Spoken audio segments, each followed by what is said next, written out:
교회 저희들 함께 예배드릴 수 있는 자리로 인도하여 주심을 감사드립니다. 오늘 이렇게 송 집사님 오래간만에 뵙겠습니다. 우선 먼저 교회 소식 전하겠습니다. 예배자로 부름받아 오신 성도님을 주의 이름으로 환영합니다. 요새 일교차가 상당히 심한데 건강에 각별히 유의하시기 바랍니다. 그래도 날씨가 많이 서늘해졌어요. 하여간 주님께 감사드립니다. 오늘 지난주일하고 어제 토요 예배, 토요 기도회하고 그리고 오늘까지 이 복음과 마음과 믿음에 대해서 복음을 영화롭게 하라는 주제로 말씀을 전하고 있습니다. 많은 은혜 받으시기 바라고 주님께서 행하시길 바랍니다. 그리고 오늘 애찬은 팀이라 권사님께서 준비해 주셨습니다. 감사합니다. 우리 대상도 담임 목사님께서 9월 19일까지 한국에 방문 중이십니다. 안전하게 잘 다녀오실 수 있도록 우리 함께 기도해 주시기 바랍니다. 그리고 우리가 늘 이 레드랜드 지역을 위해서 이 레드랜드의 복음화를 위해서 우리가 늘 기도하는 그러한 우리 모두가 됐으면 좋겠습니다. 그리고 늘 부모님의 건강 또 자녀들의 신앙 굉장히 중요하거든요. 앞으로 다음 세대 정말 이 자녀들이 주님 앞에 바로 설 수 있도록 우리가 함께 기도했으면 좋겠습니다. 그리고 지금 몸이 안 좋으신 우리 이철원 권사님, 박갑순 집사님, 부자경 집사님, 허준영님의 회복을 위해서 계속 기도해 주시기 바랍니다. 그리고 우리 협력 선교사님들을 위해서 늘 기도하시죠. 하나님의 그 사역을 정말 성령님의 인도하심으로 잘 하실 수 있도록 우리가 기도해야 되는데 몽골의 이성민 하이나 선교사님, 그리고 에티오피아의 문용량 이예숙 선교사님, 그리고 저희 부부를 위해서 기도해 주시기 바랍니다. 우리 또 아이노스 찬양팀의 찬양, 또 우리 다 함께 우리 정말 전심으로 우리가 주님을 찬양하는 그런 마음이 되면 좋겠습니다. 아멘.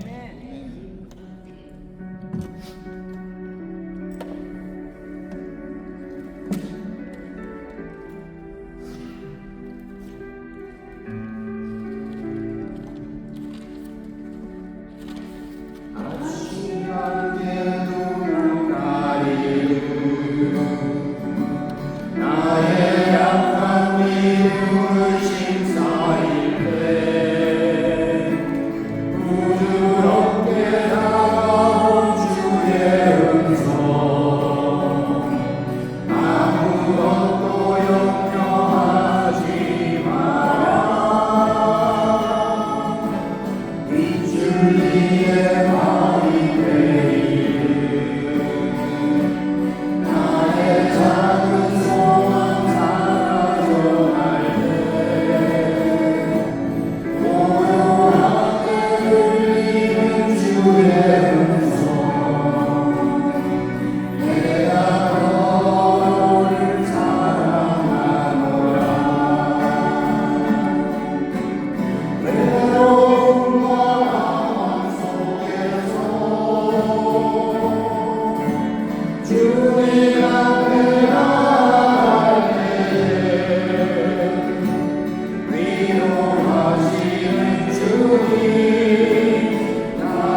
또 우리 그 감사한 주님께 전심으로 주를 찬양하도록 하겠습니다.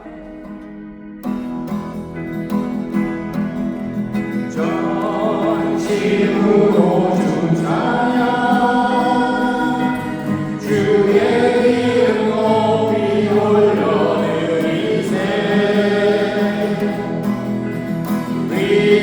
위대하신 하나님, 아멘. 온 땅 위에 높이 올려드리세. 주의 영광을 하늘 위에 놓고 주의 찬송은 세계 끝까지. 주의 영광을 모든 나라 위에 주의 찬송은 세계 끝까지. 전심으로 주 찬양, 주의 이름 높이 올려드리세.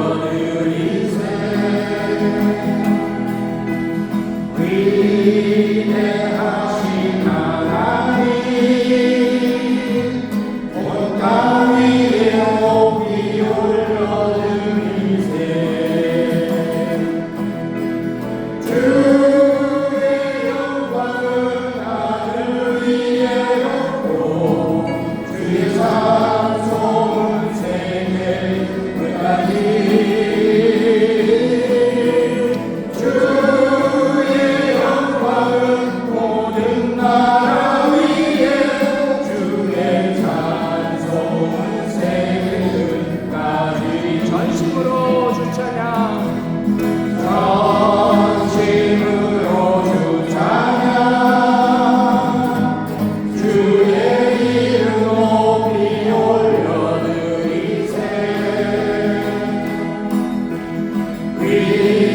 위대하신 하나님, 온 땅 위에 높이 올려드리세. 주의 영광을 하늘 위에 놓고 주의 찬송을 세계 끝까지. 주의 영광을 모든 나라 위에 주의 찬송은 세계 끝까지.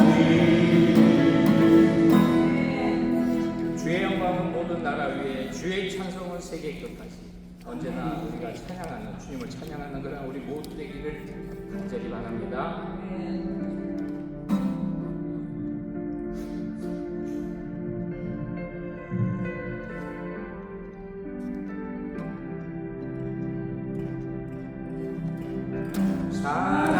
사랑하는 나의 아버지,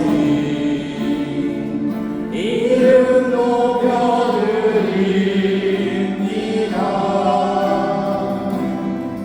주의 나라 찬양 속에 임하시니 능력의 주께 찬송하네. 전능하신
높이리 나 주의 이름 높이리 나 주의 이름 높이리 하늘 높이 울린 비바람 주의 이름 높이리 전능하신 하나님 찬양 언제나 동일하신 주 전능하신 하나님 찬양 영원히 다스리네 전능하신 하나님 찬양 언제나 동일하신 주 전능하신 하나님 찬양 영원히 다스리네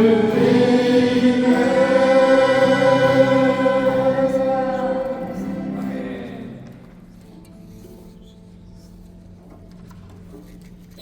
우리 다 같이 신앙 고백 하시겠습니다. 전능하사 천대를 만드신 하나님 아버지를 기도하며 우리 주 예수 그리스도를 믿사오니 이는 성령으로 인하사 동정명 마리아에게 나시고 본디오 빌라도에게 나시사 십자가에 박혀 죽으시고 장사한 지 사흘 만에 죽은 자 가운데서 다시 살아나시며 하늘에 오르사 전능하신 하나님 우편에 앉아 계시다가 저희로서 산자와 존자를 심판하러 오시며 성령을 믿사오며 거룩한 교회와 성도가 서로 교통하는 것과 죄를 사하여 주시는 것과 몸이 다시 사는 것과 영원히 사는 것을 믿사옵나이다. 아멘. 우리 다 같이 찬송 268장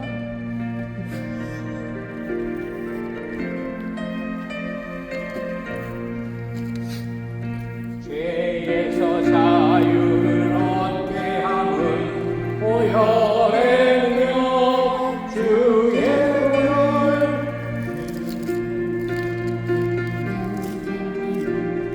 참 놀라운 능력이로다 주의 보혈 능력이 또다 주의 님 믿으오 주의 보혈 그 어린 양의 내옥이 주만리로다 육체의 정욕을 이긴 힘은 보혈의 능력 주의 보혈 정결한 마음을 얻게 하니 참 놀라운 능력이로다 주의 보혈 능력이 또다 주의 님 믿으오 주의 보혈 그 어린 양의 내옥이 주만리로라 눈보가 너희의 밝히는 것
나는 비로가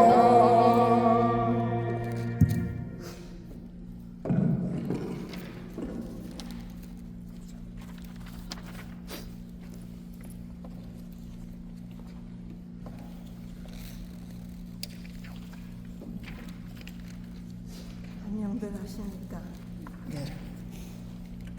기도하겠습니다.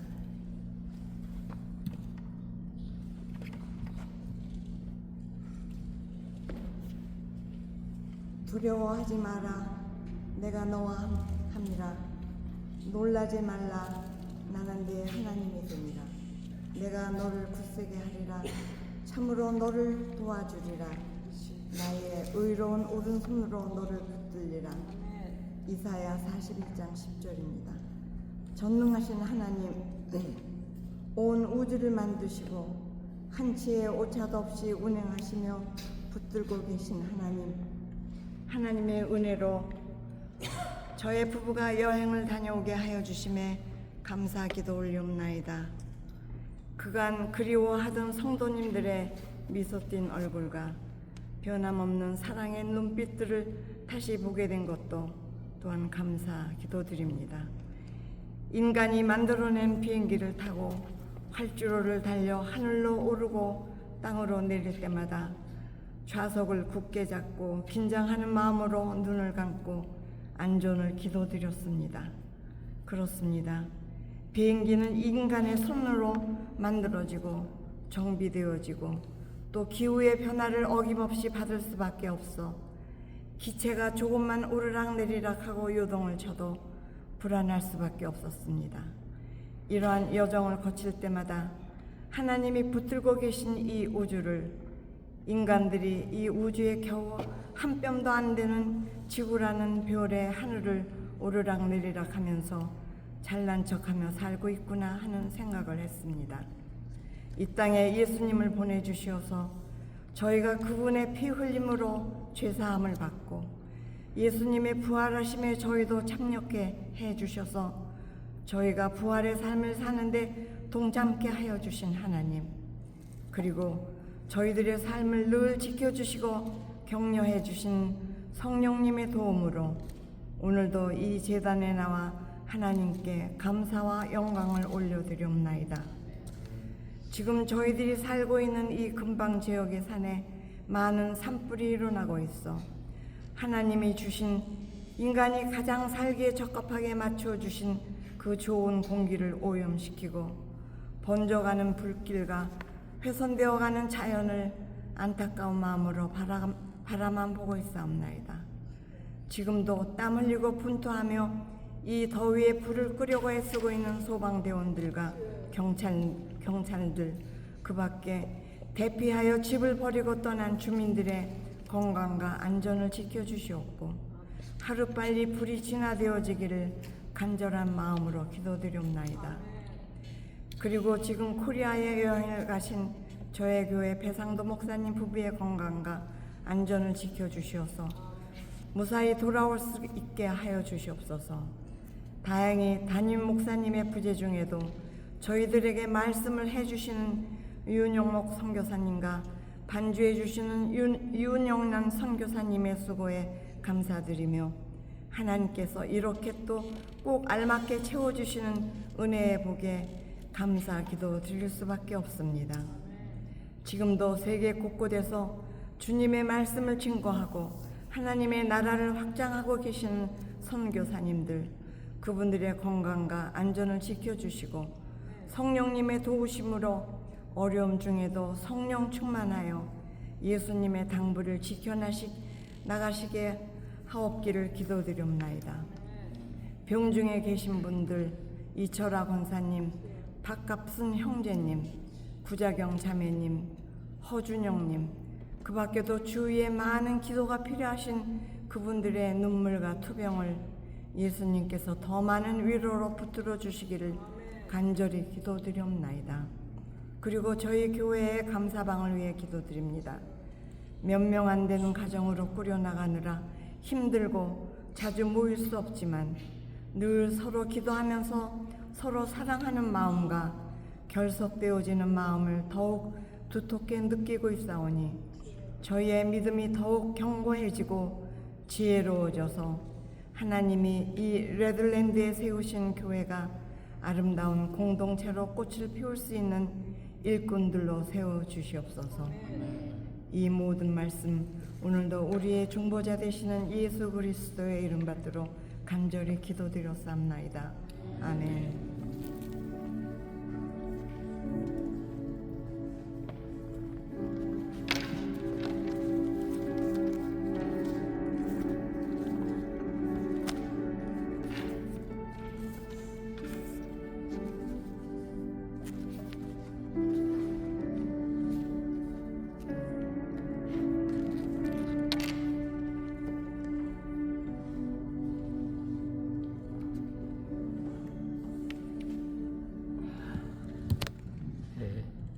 오늘 말씀 저희 한 절만 보겠습니다. 잠언서 4장 23절 말씀. 우리가 말씀 볼 때 다 같이 일어서서 말씀 읽었으면 좋을 것 같습니다. 한 절이니까. 4장 23절, 잠언서 4장 23절입니다. 다 같이 봉독하도록 하겠습니다. 모든 지킬 만한 것 중에 더욱 내 마음을 지키라. 생명의 근원이 이에서 남이니라. 아멘. 아멘. 앉으시겠습니다. 우리가 지난주하고 어제하고 이 복음에 대해서 또 우리가 좀 살펴봤어요. 이 복음이 무엇인지, 그리고 우리가 그 복음이 우리에게 어떠한 그 구원을 어떻게 이루어가는지, 또 그리고 이제 이 복음을 대하는 우리의 태도가 어떤지, 하나님은 또 복음을 어떻게 보시는지, 그리고 이 복음을 통해서 우리가 어떻게 변화가 되었는지까지 우리가 얘기를 했습니다. 오늘은 지금까지 우리에게 그 완전한 복음을 주셨죠. 그것을 살펴보았는데, 그렇다면 이 완전한 복음을 누릴 수 있는 유일한 길이 있는데 그것이 무엇일까요? 그것이 바로 믿음이라는 거죠. 우리의 믿음 없이는 우리가 그 복음을 누릴 수가 없습니다. 히브리서 11장 1절에 보면은 믿음은 바라는 것들의 실상이요 보이지 않는 것들의 증거니, 이렇게 얘기하셨어요. 이 믿음은 막연한 그 허구나 어떠한 관념이나 심리작용이나 지식적 합의가 아닌 바라는 것의 실상, 실제 있는 실제라고 이렇게 말씀하십니다. 우리가 아까 우리 기도할 때 비행기 말씀해 주셨는데, 비행기를 탈 때 우리가 이 비행기가 결코 떨어지지 않을 거라는 그러한 믿음이 있어야 우리가 이 비행기를 타는 거예요. 그 믿음이 없다면 우리가 그걸 어떻게 타겠습니까? 사람은 그 믿은 대로 행동을 하게 돼 있어요. 그러니까 내가 믿었기 때문에 비행기를 탈 수 있는 겁니다. 그리고 믿음의 실제를 믿는 것에는 반드시 그런 그 움직임이 따라오게 돼 있어요. 믿는 대상에게 나를 모두 다 내어 드릴 수 있는 그러한 정도로 믿는 것, 이것이 믿음이라는 거죠. 나를 움직일 수 없는 믿음은 더 이상 나한테 믿음이 아니라는 거예요. 우리가 믿음을 그동안 어떻게 생각해 왔는지 한번 생각해 봐요. 우리가 참 믿음에 대해서 오해가 참 많았던 것 같아요. 막연하게 그냥 이 진리에 우리가 동의하고, 그리고 이 진리를 부정하지 않으니까 내가 하나님을 믿는다, 우리 이렇게 생각하고 있을 수도 있어요. 근데 성경은 절대로 우리에게 이렇게 우리가 편리하도록 그렇게 애매모호하게 말하지는 않습니다. 우리가 하나님을 진정으로 믿는다면은 그 믿음은 반드시 우리를 움직여요. 그게 야고보서 2장 17절에 보면은 이와 같이 행함이 없는 믿음은 그 자체가 죽은 것이라 이렇게 얘기합니다. 또 26절에 또 영혼 없는 몸이 죽은 것 같이 행함이 없는 믿음은 죽은 것이니라. 우리 행함이 없는 믿음은 죽었다 그래요. 죽은 믿음이라고 그래요. 여기에서 이 믿음을 사람의 영혼에 비유해서 행함이 없는 믿음을 죽은 믿음이라고 말하고 있잖아요. 그 믿는다고 말하면서 그 믿는 대로 행동하지 않으면은 사실 그것은 진짜 믿은 게 아니죠. 19세기 중엽에 그 나이아가라 폭포에 그 이제 고개를 하는 찰스 브론딘이라는 사람이 있어요. 그 사람이 거기다 외주를 걸고 그리고서 이 자기가 그걸 걷는다고 이제 선전을 했어요. 광고를 했어요. 근데 많은 사람들이, 이 사람이 그때 유명한 고개사였기 때문에 많은 사람들이 와서 거기서 구경하려고 했어요. 이 사람이 혼자서 눈을 감고도 걷고 자전거를 타고도 걷고 막 거기로 왔다 갔다 했어요. 그러니까 사람들이 막 난리가 난 거예요. 와, 찰스 브론딘 하면서 너무 그 고개를 잘한다고. 그러니까 이 찰스 브론딘이 너무 감사합니다 그러면서 저는 여러분들한테 나의 더 큰 그 기술을 보여주고 싶은데 제가 어떻게 하냐면 제 등에 한 사람을 더 업고 이거를 건널 수 있겠습니다. 그렇게 얘기를 했어요. 그러니까 그렇다고 막 사람들이 다 환호를 하는 거예요. 믿는다고. 그래서 그러면은 앞에 계신 분 제 등에 업히시겠습니까? 그랬더니 그 순간 싹 정적이 흐르면서 아무도 그 등에 업히려고 하지 않았어요. 그러니까 이 찰스 브론딘이 실망을 했죠. 그러면서 이제 자기 매니저였던 해리라는 친구한테, 해리, 넌 난 믿나? 내가 이거 할 수 있다고 믿나? 나 믿지. 그러고선 그 등에 업혔어요. 그러고선 이제 건넜습니다. 자, 우리의 믿음이 이걸 보면서 어떠한 믿음인가? 이 나를 움직일 수 없는 믿음은 결코 믿음이 아니라는 거예요. 그러니까 내가 그 등에 내가 믿는다고 말했고, 그러면은 그 등에 업혀서 그 행동을 해야 그게 믿는다는 거예요. 그런 말씀을 드리는 겁니다. 근데 우리가 믿는다 그럴 때 뭘 믿을까요? 우리가 믿는 그 대상, 우리가 무엇을 믿어야 되나? 우리가 믿는 거에는 두 가지를 우리가 볼 수 있는데, 하나는 내 확신, 심리작용이거든요. 우리를 움직인다고 해서 그것이 진정한 믿음만은 아니라는 거예요. 이 진리가 아닌 자기의 확신이나 뭐 이제 심리작용, 그러니까 긍정의 힘이라든가 적극적인 사고 방식, 이런 것들도 우리를 움직이긴 해요. 근데 우리가 이 움직임이라는 게 끝에 가가지고 이것이 진리가 아닐 때 우리한테 오는 허망감 같은 것이 있어요. 사기꾼, 우리가 사기꾼 믿잖아요. 사기 당하는 사람은 사기꾼을 믿기 때문에 사기를 당하는 거죠. 근데 이 사기꾼을, 그 대상을 믿기보다는 그 대상에서 이제 나오는 느낌이나 그에 대한 자신의 그 확신을 믿는 거예요. 내가 확신하는 것을 믿는 거예요. 이 믿음은 어디서 나오냐? 나한테서 나오는 믿음이에요. 이렇게 실제가 아닌 것을 믿을 때 우리는 이제 그런 것은 다 일시적으로 나를 움직이긴 하지만, 그렇지만 그 끝은 허망한 것으로 갈 수뿐이 없는 게 자기 확신이라는 믿음입니다. 그럼 우리가 뭘 믿냐? 진리를 믿는 믿음의 근거는 나에게 있지 않습니다. 그러니까 나한테서 나오는 건 자기 확신이고, 정말 진리를 믿는 믿음은 나에게 있지 않고, 그 믿는 것이 진짜고 실제라면은 그 결과를 우리는 꼭 체험을 하게 돼 있어요. 하나님의 그 영원하신 하나님의 약속을 믿으면은 그 약속이 성취되는 것을 우리가 경험할 수뿐이 없습니다. 왜냐하면 진리는 영원히 변하지 않는 바로 그것이기 때문입니다. 저 같은 경우도 보면은 주님의 말씀하신 것을 제가 어떠한 식으로 그 환경이나 관계를 통해서 하나님이 제가 경험할 수 있게 해주시는 그러한 경우를 많이 경험했습니다. 그럴 때 우리가 느낄 수 있는 것은 내가 믿어서 그 결과를 볼 때 정말 하나님이 살아서 나에게 이것을 이렇게 믿음을 응답하시는구나, 이런 생각을 할 수 있게 해주시더라고요. 그러니까 우리의 믿음이 진짜 어떤 건지에 대해서 우리가 분명히 알아야 되고, 우리가 기존에 가지고 있던 그 믿음에 대한 잘못된 그 오해를 벗겨내면은 그 올바른 믿음을 가지는 데 많은 도움이 될 수 있어요. 그렇다면 우리가 이 진정한 믿음의 원리가 무엇인지 한번 우리가 살펴보기 원해요. 믿음에는 두 가지 원리가 있어요.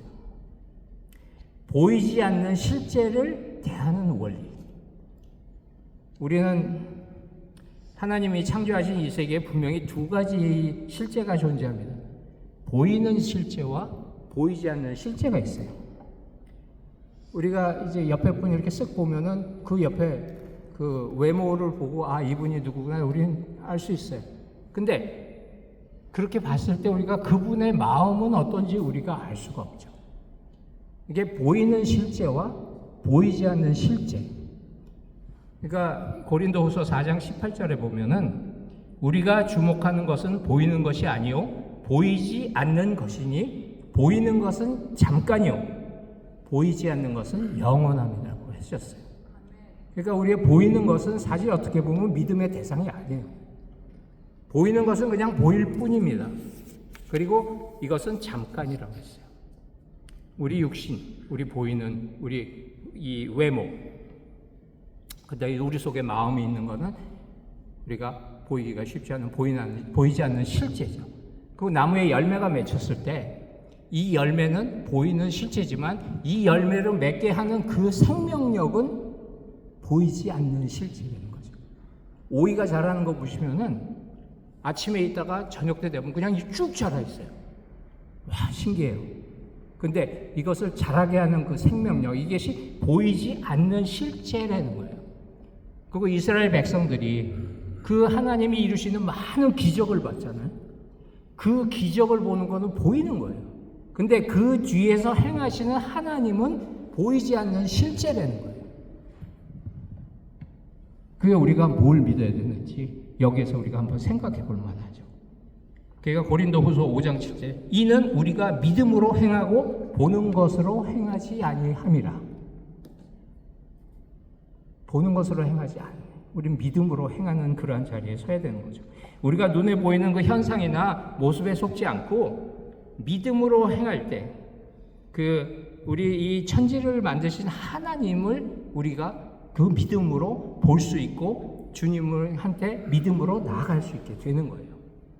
그러니까 우리가 믿음이라는 것을 우리가 잘 생각해야 되는 거죠. 농사를 짓는 농사꾼들은 믿음 없이는 할 수 없어요. 옛날에 우리 배고픈 시절에 그 보릿고개 때도 농촌에서는 아무리 배를 골마도 그 종자씨는 먹지를 않았어요. 왜? 이걸 봄에 심어서 가을에 올 그 수확을 우리가 믿음으로 취했기 때문에 그것만은 먹지를 않는 거예요. 수많은 사람들이 그 잠깐의 이 나의 편리함이나 즐거움 때문에 마치 내일이 없는 것처럼 오늘을 막 버리면서 살아가는 그러한 모습들을 볼 수 있어요. 세상 사람들이 다 그렇습니다. 그런데 우리 그리스도인은 봄날에 농사꾼이 봄날에 가을을 심듯이 오늘 우리가 내일을 심어야 되는 거예요. 우리가 항상 봐야 되는 거. 영이신 하나님과 동행하며 그 영원한 미래를 오늘로 믿고 기쁨으로 이 길을 걸어가면 살 수 있는 방법이 오직 하나 믿음뿐이 없어요. 믿음을 우리가 다시 얘기한다 그러면은 어떻게 얘기할 수 있을까요? 앞에 일어날 일을 내가 지금 가지고 오는 거예요. 그게 믿음이에요. 이루어져요. 실제. 앞에 일어날 일이지만 실제로 내가 가져오는 그것이 믿음이라는 거죠. 그러면 우리는 시공 속에서 사는데 이 시간과 공간을 초월하면서 영혼 속으로 들어갈 수 있는 게 믿음이라는 거예요.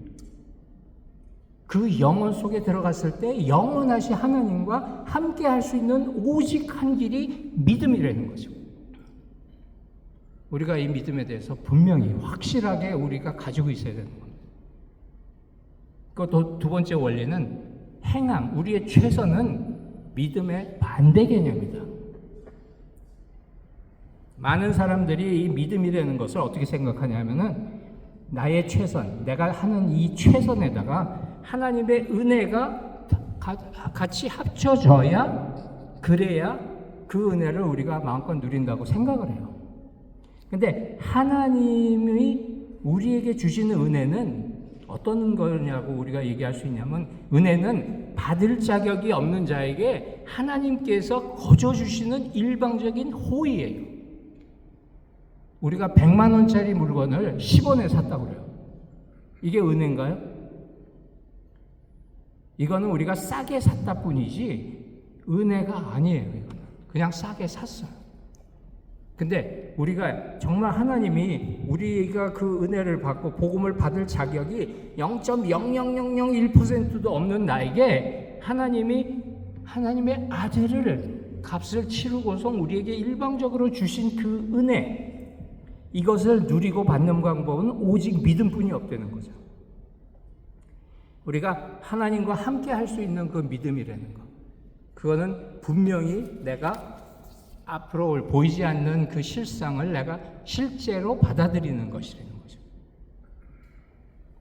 그러면 우리가 이 복음하고 이 믿음하고 이 관계가 어떻게 되나 한번 알아보기 원해요.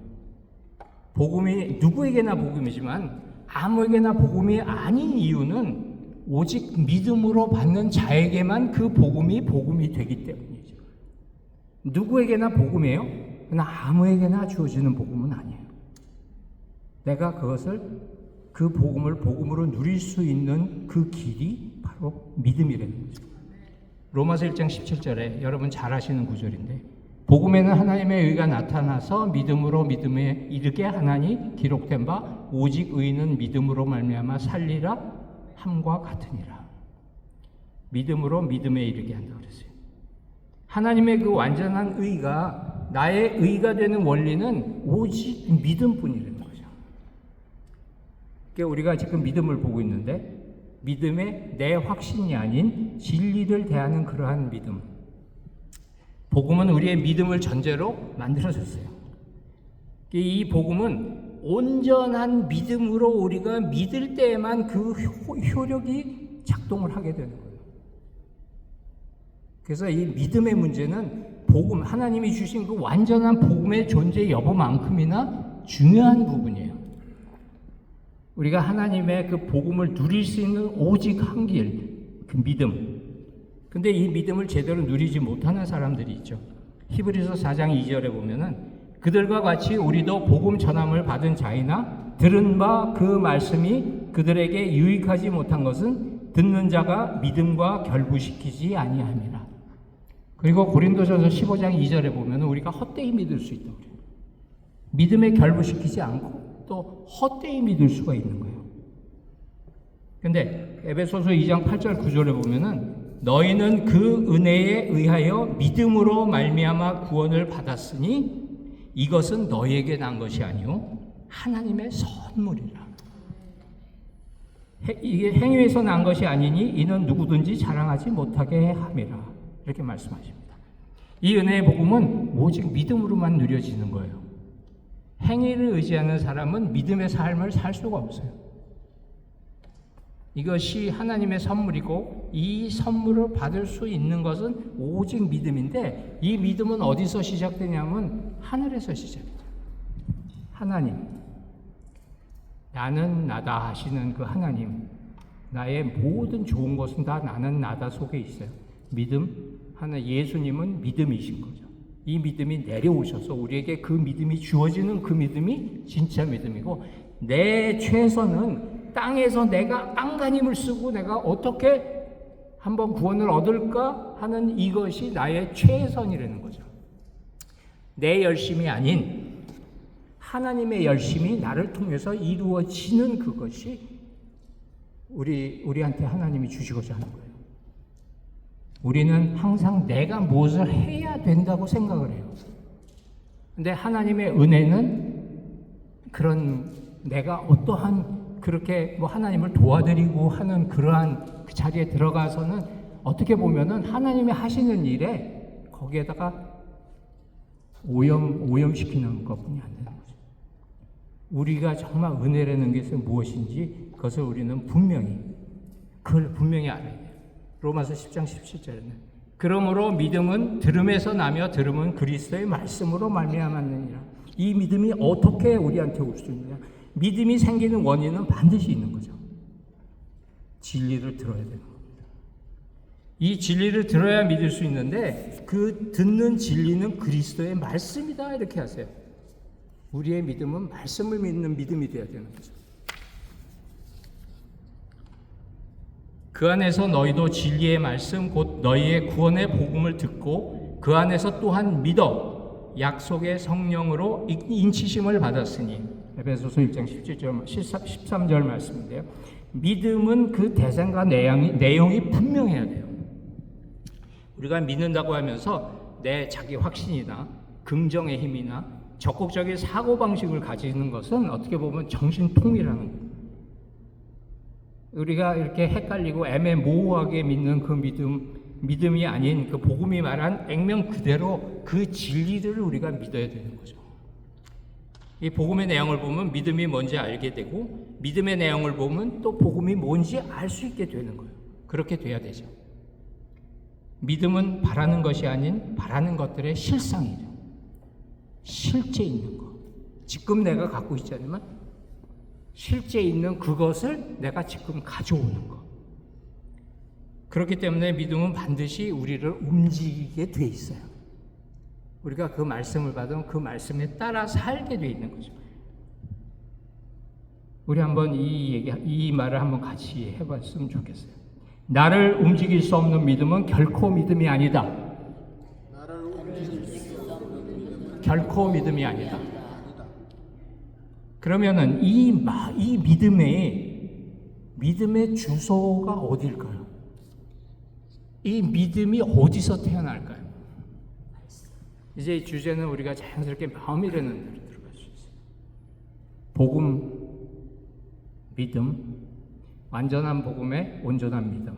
근데 이 믿음의 주소가 어디냐? 이 믿음이 어디에서 그렇게 작용을 하느냐? 이거에 대해서 우리가 생각을 해봐야 되죠. 그러면은 복음과 믿음, 이 마음을 어떤 식으로 우리가 관계성을 가져야 되는지 한번 생각해 보도록 해요. 오늘 이거 다는 못할 것 같아요. 하는 데까지 하겠습니다. 이 복음과 마음의 관계, 이 예수님이 마태복음 13장에서 이렇게 그 밭의 비유를 하시죠. 아무나 천국 말씀을 듣고 깨닫지 못할 때는 악한 자가 와서 그 마음에 뿌려진 것을 빼앗나니 이는 곧 길가에 뿌려진 자요. 예수님이 이야기하셨던 이 씨 뿌리는 비유 여러분 잘 아실 거예요. 돌밭, 길가, 가시밭, 좋은 밭. 이 비유를 설명하시면서 주님은 그 씨는 말씀이라고 얘기하셨고, 그리고 이 씨가 뿌려지는 밭은 우리의 마음이라고 얘기하시죠. 이 복음이 심겨지는 밭은 우리의 머리나 우리의 생각이 아닌 우리의 마음에 심겨진다는 것을 얘기하세요. 아무리 좋은 씨앗이라도 그 씨앗이 좋은 밭이 아닌 것에 떨어지면 열매를 맺지 못해요. 그러니까 우리가 정말 이 마음밭이 좋은 밭으로 우리가 준비되어져야 된다는 거죠. 그리고 일단 믿음과 마음의 관계는 어떻게 되냐? 로마서 10장 9절 10절에 보면은 여러분 잘 아시는 구절이에요. 내가 만일 내 입으로 예수를 주로 시인하며 또 하나님께서 그를 죽은 자 가운데서 살리신 것을 내 마음에 믿으면 구원을 받으리라. 사람이 마음으로 믿어 의에 이르고 입으로 시인하여 구원에 이르느니라. 사람들이 이 말씀을 읽으면서 어떤 생각을 할까요?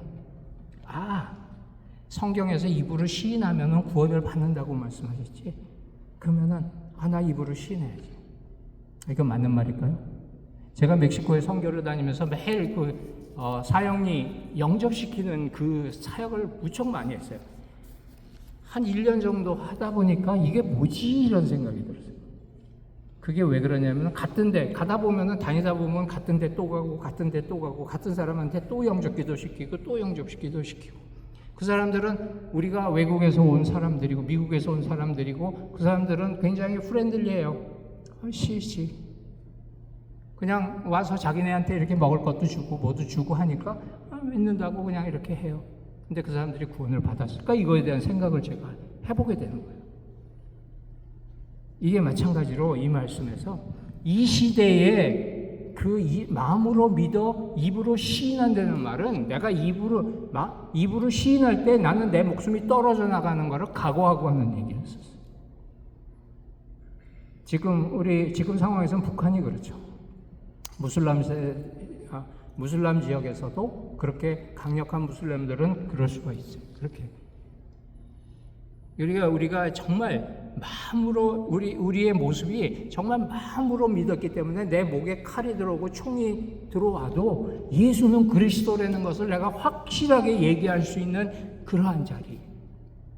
우리가 정말 우리의 믿음은 마음으로까지 믿어져야 우리가 흔들리지 않는 그러한 마음이 되는 거예요.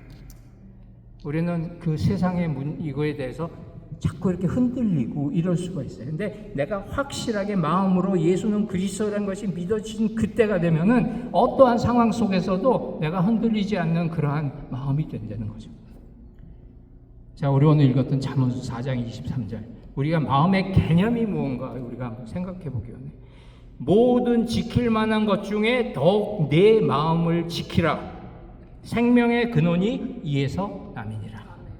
우리 마음 지켜야 생명의 근원이 여기서 난다고 해요. 그 우리 마음은 어떤 건가요? 성경은 우리에게 우리의 마음에서 생명의 근원들이 나온다고 얘기했죠. 쉽게 얘기하면은 인격적 존재에게 마음은 우리 그 배에 이런 키 있죠, 키. 방향 틀고 하는 키. 아무리 큰 배라도 그 배가 움직이는 방향을 정하는 것은 요 작은 방향키 하나에 달려 있어요. 사람을 움직이는 것은 모든 게 우리의 마음에 달려 있다는 거예요. 내가 싫고 좋고에 따라서 사람은 행동이 완전히 틀려질 수 있어요. 이 육체는 마음의 종이라는 얘기가 있어요. 모든 것이 마음에 달려 있어요. 우리 그 원효대사 얘기 잘 아시죠? 당나라로 이제 그 마음이 무엇인지 알아보러 이제 당나라로 유학을 떠나다가 밤중에 날이 춥고 해가지고 밤중에 그 무덤 사이에 거기가 좀 바람이 덜 부니까 그 속에 있는데 밤중에 자다가 보니까 갈증이 나서 물을 찾았는데 무슨 바가지 같은 거에 물이 있어서 벌컥벌컥 마셨어요.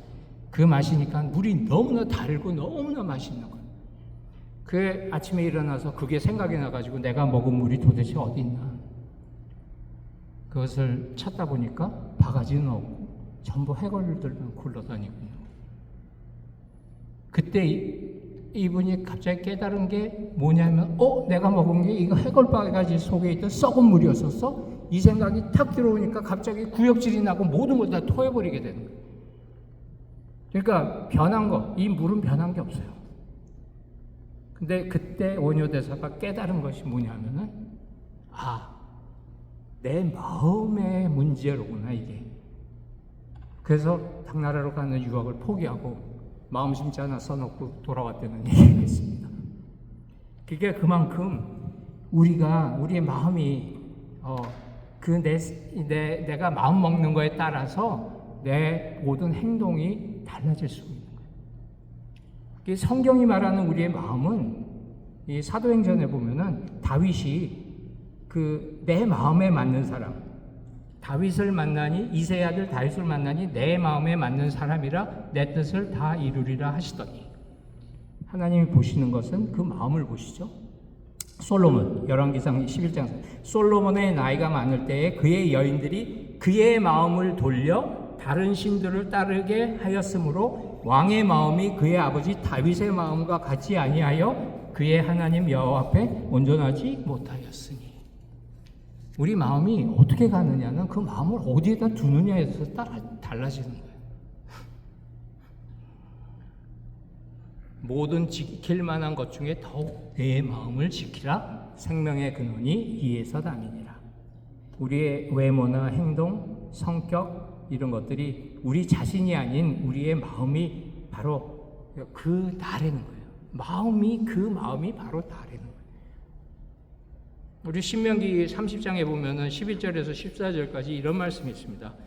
내가 오늘 네게 명령한 이 명령은 네게 어려운 것도 아니요 어려운 것도 아니요 못할 것도 아니다. 하늘에 있는 것이 아니니 네가 이르기를 누가 우리를 위하여 하늘에 올라가 그의 명령을 우리에게로 가지고 와서 우리에게 들려 행하게 하려 할 것이 아니요 이것이 바다 밖에 있는 것이 아니니 내가 이르기를 누가 우리를 위하여 바다를 건너가서 그 명령을 우리에게로 가지고 와서 우리에게 들려 행하게 하려 할 것도 아니라 오직 그 말씀이 내게 매우 가까워서 내 입에 있으면 내 마음에 있은즉 내가 이를 행할 수 있느니라.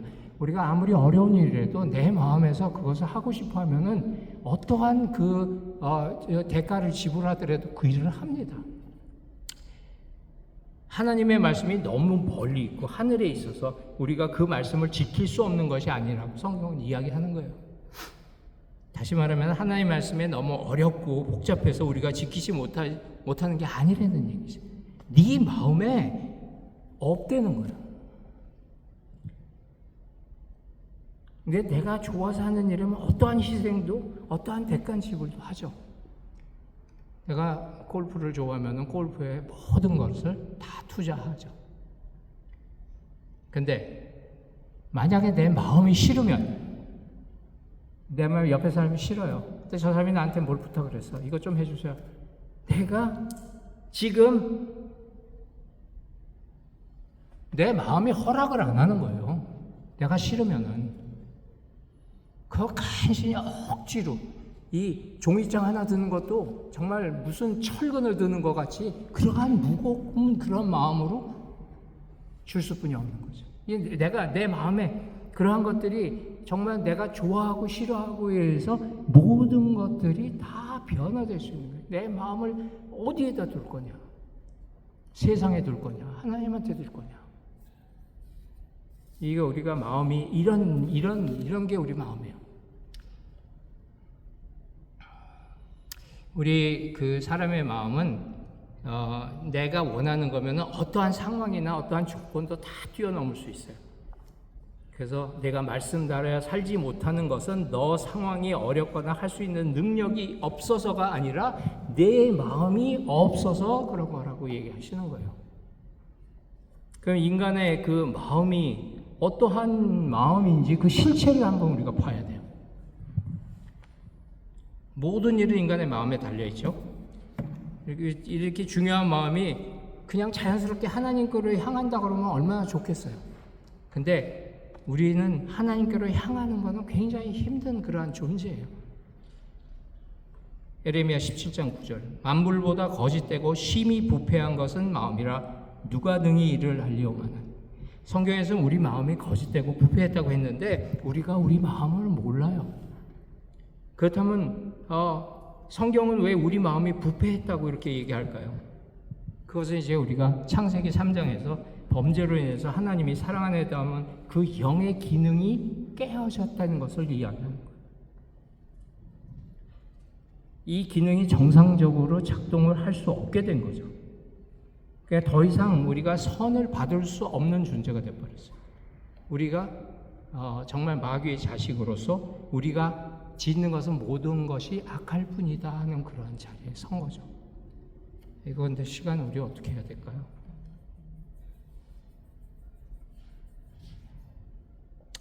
네, 제가 알아서 하겠습니다.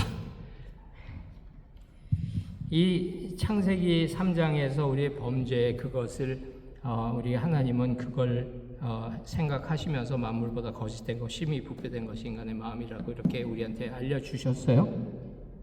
근데 이제 우리가 이렇게 죄의 마음을 가지고 태어나게 됐는데 이거는 우리가 누가 가르쳐 주지 않아도 우리의 본성은 그 죄를 짓는데 너무 발빨라요. 너무 쉽게 죄를 지을 수 있는 그러한 존재예요. 아이들 보면 알아요. 4살, 5살만 되면은 나 모든 게 다 내 중심이 돼버려요. 아니면 안 돼요. 이게 영의 기능이 깨졌기 때문에 그런 거거든요. 근데 이제 우리가 어려서부터 이제 성경 말씀을 듣고 교회에 다닌 사람들은 내 그 본능적인 욕구와 그리고 우리 마음속에 하나님의 그 영의 기능이 희미하게 남아있는 것이 양심이 되는 건데 이 양심이 서로 부딪히기 시작을 합니다. 그래서 우리 속에 내적 갈등이라는 것이 일어나요. 이 내적 갈등은 바울이 로마서 7장에서 잘 얘기했어요. 바울 같은 사람이 자기 속에서 나타나는 그러한 그 내적 갈등을 얘기한 게 로마서 7장에 나오죠. 그러므로 내가 한 법을 깨달았노니 곧 선을 행하기 원하는 나에게 악이 함께 있는 것이로다. 내 속사람으로는 하나님의 법을 즐거워하되 내 지체 속에서 한 다른 법이 내 마음의 법과 싸워 내 지체 속에 있는 죄의 법으로 나를 사로잡는 것을 보는도다. 오라 나는 공고한 사람이로다. 누가 이 사망의 몸에서 나를 건져내랴. 우리가 이런 그 바울 정도의 그 수준에 올라갔을 때 이런 내적 갈등을 일으키죠. 근데 보통 일반 사람들은 내적 갈등도 없어요. 그냥 죄를 짓는 게 당연하고, 그리고 그거 한 번 짓고 두 번 짓고 하다 보면은 양심이 무뎌져 가지고 그 다음에는 그게 이렇게 뭐 크게 내 양심에 가책을 받거나 이런 일이 없어져요. 이게 우리 자아의 실체는 항상 우리 그 내적 갈등을 없애기 위해서 우리가 하는 작업이 있어요. 그 작업은 뭐냐면은 밴딩 작업이라고 우리 얘기하는데, 우리가 손을 비거나 다치면은 밴드를 붙이잖아요. 밴드 붙이면 그 아픈 게 없어져요. 그게 우리의 그 양심 속에, 마음 속에서도 그 내적 갈등이 일어날 때 그러한 작용을 합니다. 그것이 뭐냐, 우리가 얘기하는 자기 변명이나 합리화, 나를 변명하고 내가 합리화를 시키는 그러한 것들, 그런 것들로 의 밴딩 작업을 해요. 그래서 이 양심이 아픈 것을 이렇게 무마시켜요. 그 보통 그 자기 합리화나 변명이라는 것은, 뭐 나만 그래? 일단 저 사람들도 그러고, 야 이번에 딱 한 번만 할 거야. 이런 마음으로 그런 밴딩 작업을 하는 거죠. 그러니까 이게 우리가 이 자기 변명과 합리화로 해서 우리가 자꾸 그러한 강력한 진을 구축해 나가는 거예요. 내 속에. 이 진이 자꾸 자기 변명과 합리화로 쌓이다 보면은 우리가 그것을 벗겨내기 위해서는 양파 껍질 벗기듯이 하나씩 벗겨도 계속해서 그 죄의 모습이 드러나는 거예요. 우리의 그 실체가 어떤 것인지. 이 병든 마음의 중심에는 다 내 자주구가 있는 거예요. 나 어디 가나 내가 원하는 것만 하고 싶은 거예요. 그러면 이 성경에서 그러한 우리 마음을 진단하는 것까지 하고 끝내겠습니다. 에베소서 2장 1절에서 3절 보면은, 그는 허물과 죄로 죽었던 너희를 살리셨도다. 그때에 너희는 그 가운데서 행하여 이 세상 풍조를 따르고 공중의 권세 잡은 자를 따랐으니 지금 불순종의 아들들 가운데서 역사하는 영이라. 전에는 우리도 다 그 가운데서 우리의 육체의 욕심을 따라 지내며 육체와 마음에 원하는 것을 하여 다른 이들과 같이 본질상 진노의 자녀이었더니. 3절에서 우리 마음의 그 현상에 대해서 얘기해 주고 있어요. 모든 인류가 다 같은 그런 죄성을 가지고 태어나죠. 근데 그것이 바로 육체의 욕심을 따라서 지낸다는 거예요. 육체의 욕심이 가장 근본적인 현상이에요. 그 사람이 태어나면서부터 그 자기만 아는 그러한 추구하는, 자기만 추구하는 그러한 마음을 가지고 태어나요. 온통 나의 사랑하는 나, 내 자기 사랑, 자기 애, 자기 독립심, 자기의, 이런 것들로 우리는 꽉 차서 우리의 삶을 살고 가요. 그러니까 이것을 그냥 가만히 놔두면은 우리는 하는 것은 결국 본질상 진노의 자녀 노릇만 해요. 그럼 이제 우리가 그 원하는 욕구를 만족시키기 위해서 수없이는 자기 변명과 합리화를 하면서 살아가잖아요. 그러면서도 내가 예수를 믿기 때문에 나는 하나님의 자녀요, 나는 천국에 갈 수 있어요, 이러고 생각하고 있다고요. 하지만 성경이 얘기하는 것은 우리가 육체에 원하는 것을 하며 살아가는 그것이 바로 하나님을 대적하는 진노의 자녀짓이라고 얘기하고 있어요. 이것은 아주 심각한 문제예요. 내가 원하는 것을 해야 만족을 하는데 내가 원하는 것은 전부 한결같이 본질상 진노의 자녀 행동뿐이라는 거죠. 또 2절에 가면 우리는 이러한 현상에 대해서 그 원인을 설명하고 있어요. 왜? 이 원인이 뭐냐? 이러한 현상이 나타나는 그 뒤에서 조종하는 그러한 세력이 있다는 거죠. 이 세상 풍조를 따라 살았다고 얘기를 하죠. 이 원인이 바로 공중 권세 잡은 자, 즉 불순종의 아들들 가운데서 역사하는 영이라고 그랬어요. 불순종하는 아들들 가운데서 역사하는 영. 이거 바로 사단이죠. 공중 권세 잡은 자. 그래서 우리가 육체의 마음이 원하는 걸 하여서 하나님을 대적하고 살았던 원인이 우리가 알든 모르든 간에 사단을 따라 살았기 때문이에요. 이것이 그냥 우리의 성격의 문제나 이 상황의 문제가 아닌 바로 영적인 문제라는 거예요.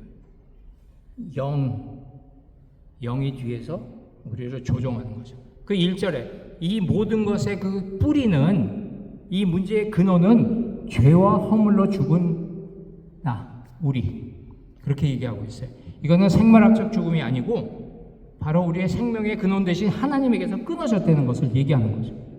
그래서 창세기의 선악과 사건을 통해서 이 죄가 들어오기 시작하고 이것을 이 2장 1절에서 3절에서 그 현상과 그 조종하는 그 뒤의 원인과 그리고 그 근본 뿌리가 무엇인지를 설명하고 있어요. 그 이제 내가 인식하는 인식은 내가 진리에 의해서 내가 인식이 되어져서 내 자아가 형성된 것이 아니고, 내 자아는 어떻게 형성됐냐면은 세상에서 들어오는 많은 얘기들과 나의 그 부모나 선생님이나 이런 사람들한테서 들어왔던 것이 나한테 인식이 돼 있는 거예요. 너는 왜 이렇게 이쁘냐? 너는 왜 이렇게 속같이 생겼냐? 이런 것들이 한번 들을 때마다 나한테 그게 나의 인식으로 나한테 그게 쌓이는 거예요. 이렇게 인식이 되어졌을 때 이것이 바로 진리에서 나온 인식이 아니라는 거죠. 그게 적극적이 되면은 완전히 이거는 어떻게 보면은 내가 혼자만 하는 독불장군이 돼버릴 수도 있고, 이게 열등감이나 이런 걸로 오면은 정말 우울증 걸리고 살아가기도 싫고 자살하는 데까지도 갈 수 있는 거예요. 근데 우리 이 자아가 어떻게 형성이 됐냐? 인간의 마음은 부패된 마음이라고 하죠. 하나님 만물보다 거짓되고 부패된 마음에다가 세속적 가치관으로 인해서 들어온 잘못된 인식, 잘못된 믿음, 이것이 합쳐져 가지고 나의 병든 자아를 만든 거예요. 그리고 나는 이 병든 자아를 만족시키기 위해서 계속해서 나 하면서 찾다 보니까 결국 우리가 찾는 것은 안목의 정욕, 육신의 정욕, 안목의 정욕, 이성의 자랑뿐이 안 되는 거예요. 그래서 이런 것들을, 이 병든 자아는 어떤 때는 또 다른 이렇게 싹 변장해서 우리한테 다가올 때도 있어요. 매우 세련돼 보일 수도 있어요. 그 내 의지나 내가 추구하는 거, 이런 것들로 나의 쾌락이나 이런 것들. 근데 여기서 우리가 자기의에 대해서 한 번만 생각해 보겠어요. 자기의에 대해서 바울이 이렇게 얘기해요. 로마서 10장 2절 3절에 보면은 내가 증언하노니 그들이 하나님께 열심히 있으나 올바른 지식을 따른 것이 아니니라. 하나님의 의를 모르고 자기 의를 세우려고 힘써 하나님의 의에 복종하지 아니하였느니라. 이 자기 의에 빠진 사람들의 가장 큰 오류는 자신이 쌓아온 것들 때문에 정작 무릎 꿇고 하나님 의에 굴복해야 되는데 굴복하지 않겠다는 거예요. 하나님이 아닌 내 자신이 내가 하나님이 되어 있기 때문에. 그 자기의가 충만했던 이스라엘의 결과는 어떻게 됐을까요? 결국 그들은 자기들이 그렇게 기다리던 메시아 예수 그리스도를 십자가에 못 박아 죽였어요. 이렇게 병든 자아를 가지고 주님을 따르려고 하다 보니까 수많은 갈등이 내 속에 있는 거예요. 세상의 그 모든 것도 심리학에서는 철저하게 나를 성취하라고 얘기해요. 요새 라디오 듣거나 하면 다 그 심리학에서는 나를 키워서 나를 좋게 만들어야 돼. 근데 성경은 단호하게 우리의 병든 자아를 부인하라고 해요. 누가복음 9장 23절.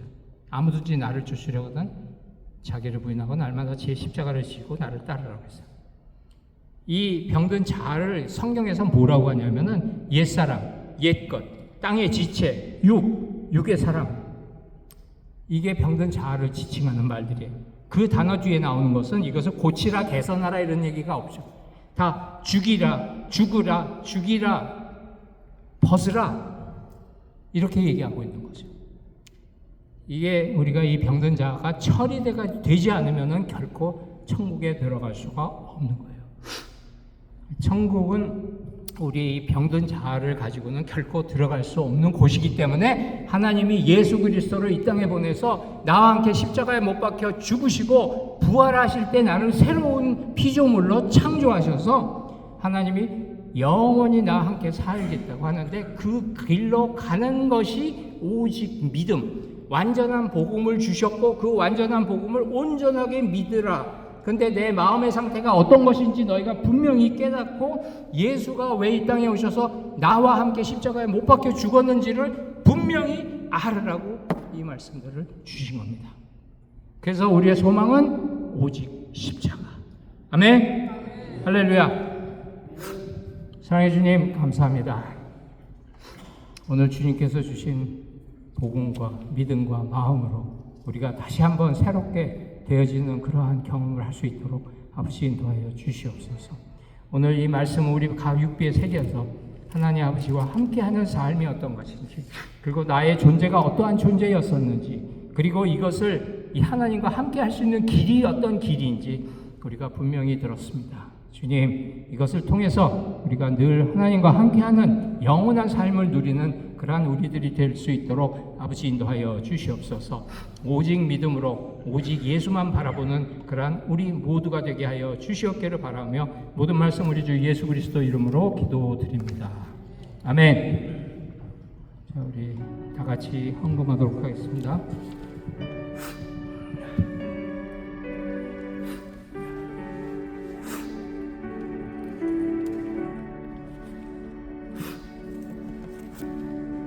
에 있는 모든 것을 한없이 드리네.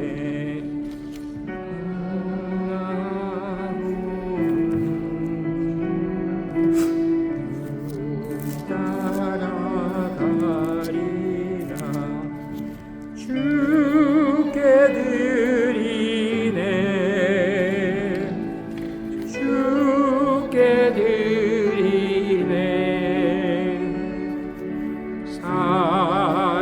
사랑하는 구주 앞에 모두 드리네.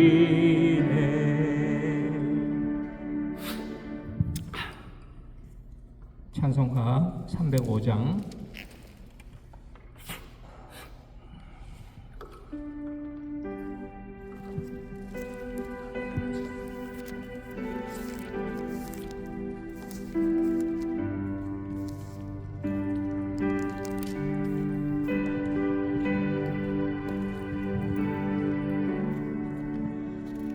나 같은 죄인 살리신 주 은혜로 나와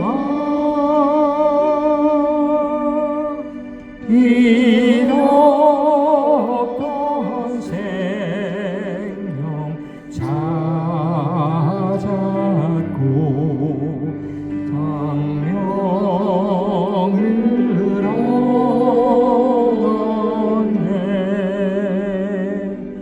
큰 죄악에서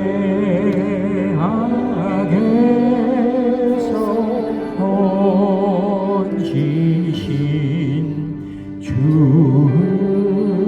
은혜고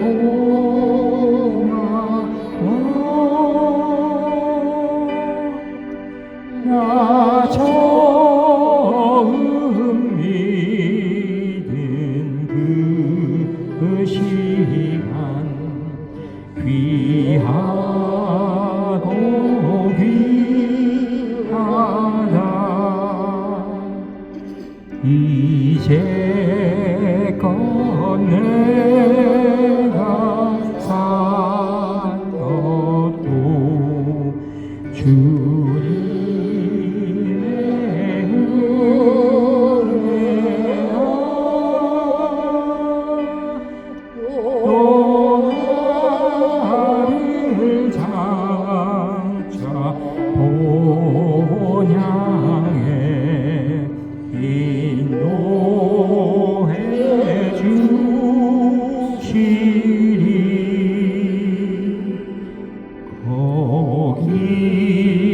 거기서 우리 영원히 주님의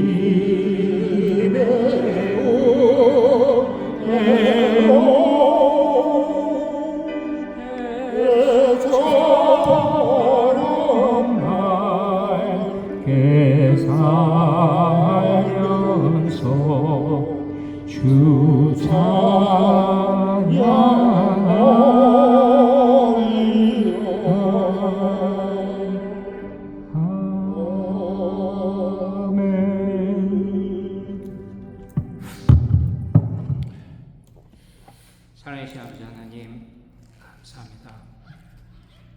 오늘도 주님의 말씀 듣고 믿음으로 주님을 따라가는 그러한 우리 레들랜드 교회 성도님 한 분 한 분 될 수 있도록 아버지 인도하시고 주님께 저의 그 믿음으로 인해서 주님께 나의 모든 것을 드릴 수 있는 그러한 자리로까지 아버지 인도하여 주시옵기를 간절히 바랍니다.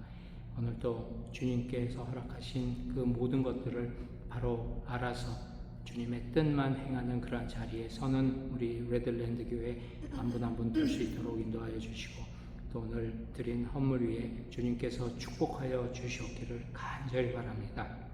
주님만이 모든 것 되심을 고백하며 예수 한 분으로 충분한 그러한 삶을 사는 우리 모두가 되게 하여 주시옵소서.